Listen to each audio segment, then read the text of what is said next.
DJ Pro Resonate Effects tutorial. I'm DJ Spiegel Spin, and I'm going to show you all about it.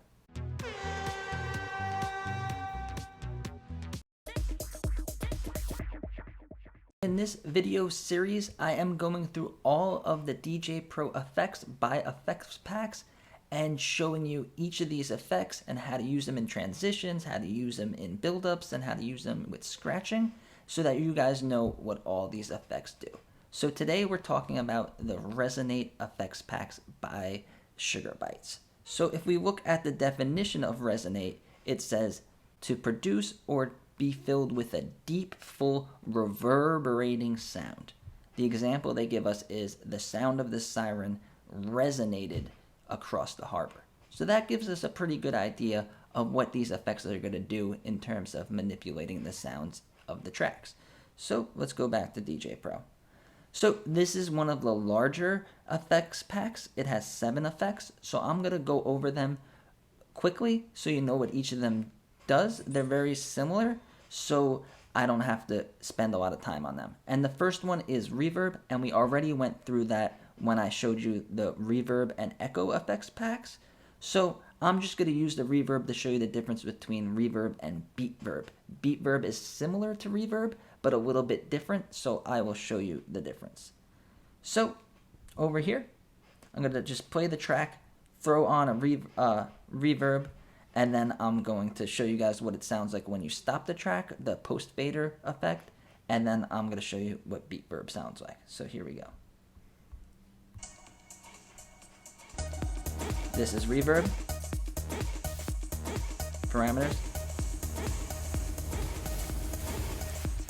and cut. You see it had some post fader sound. It still had a little bit of that echo in the background, but it wasn't as much echo as if you were using the echo effect. So this is Reverb. Now I'm going to switch to Beatverb.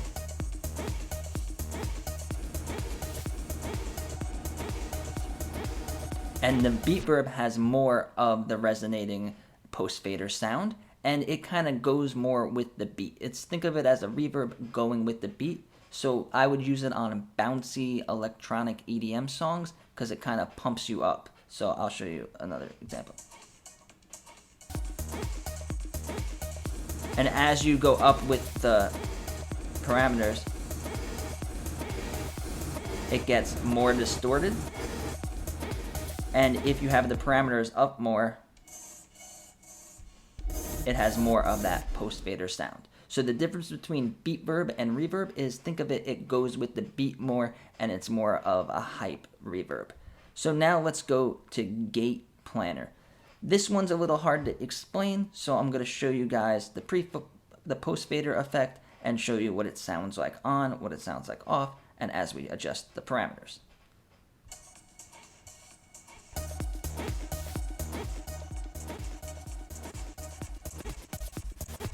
So it gives you like that ticka-ticka type of sound, and it also adds some of that noise, some of that filter to it.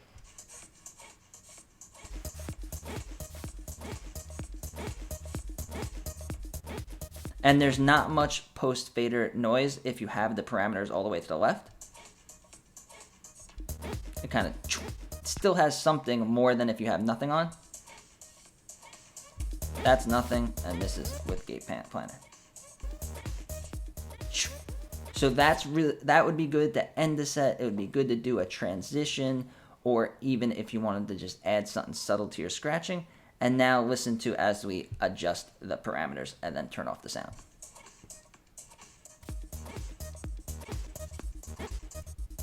So it has less post fader the more you adjust the parameter. It's very interesting to see these different effects and how they react with the post fader, and then get ideas on how to do transitions. Because the noise that comes with the post fader noise is really good to add a transition into it because it's not silence and it has that noise going.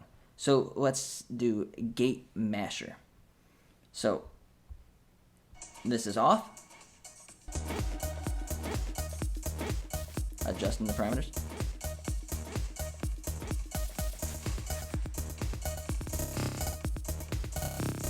So the more you turn the parameters on, you get kind of that like dribbling sound. And this could be used to spice up a mix, add a little something. If you're bored, if the people seem bored and you want to add an effect, you could do something like this and make a rhythm out of it.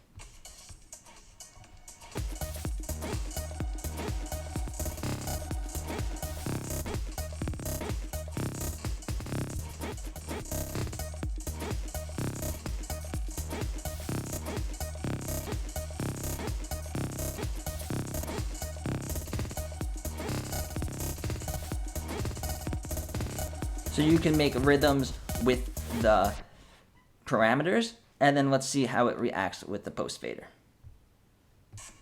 So this is parameters all the way to the left.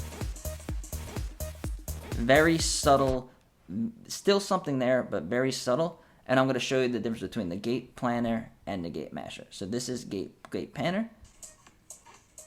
That's on. That's gate masher. They're very similar. And that's that post fader, and now the post fader on gate masher. So it's similar, it's a little more dribbly and a little bit more of that mushy sound, especially as you get up in the parameters. All right, so the next one is gonna be sweep delay. So now we're going from mashers and panners to delays. So these are gonna add, again with the stuttering effect, and it's just gonna spice up your tracks a little bit. So here we go, sweep delay. Off.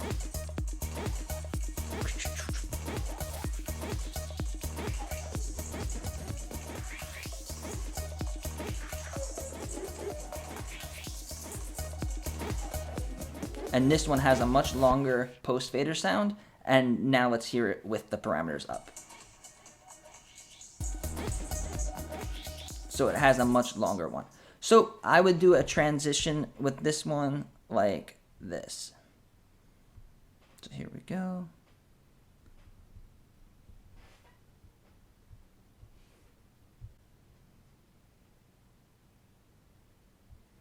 We're going to start this song, and then we're going to end this song with the sweep delay. So towards the end of the song, I'm going to turn on the sweep delay, slowly raise the parameter, and then when the song ends, it's going to have that sound that's going to go into the next song. So let's go.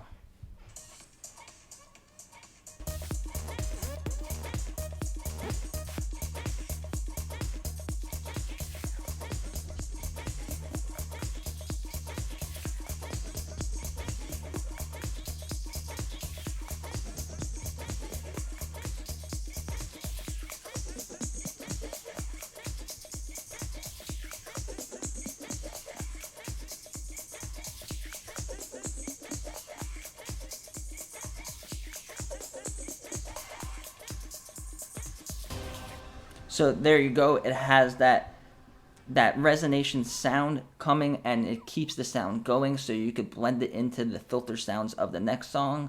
These are good for the transitions that I showed you that Marshmallow does, where you use the filter. Instead of using the filters to filter out the song, you could turn on these effects and then use the parameters just the same way you're using the filters, and adding that kind of EDM whooshing sound that makes the tracks blend together so well. So now let's go to Stutter Delay.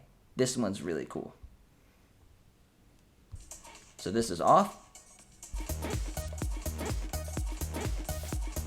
This is on. Adjusting parameters.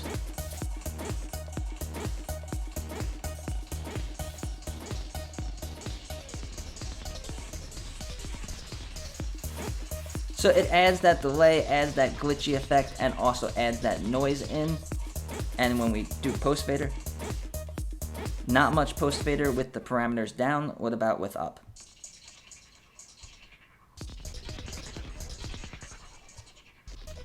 So it still adds, if you want to have it post fader, the more you have the parameters turned up, the more post fader it will have with this effect. So if we were going to do a quick transition,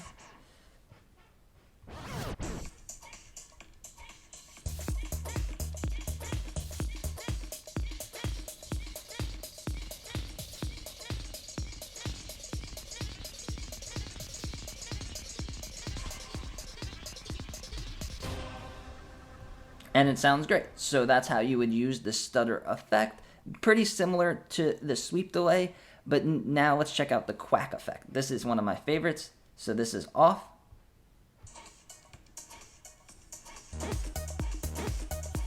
That's on. And what I'm noticing with these effects in this effect pack is if you don't adjust the parameters, then the effect is very subtle, but as you adjust the parameters, they get more intense. So here's quack effect.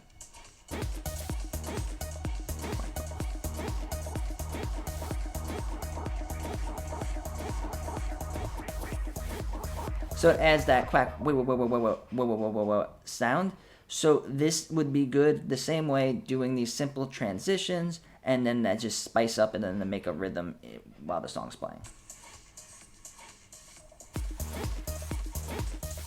You could also use it to extend a build-up in the song. So here's a build-up.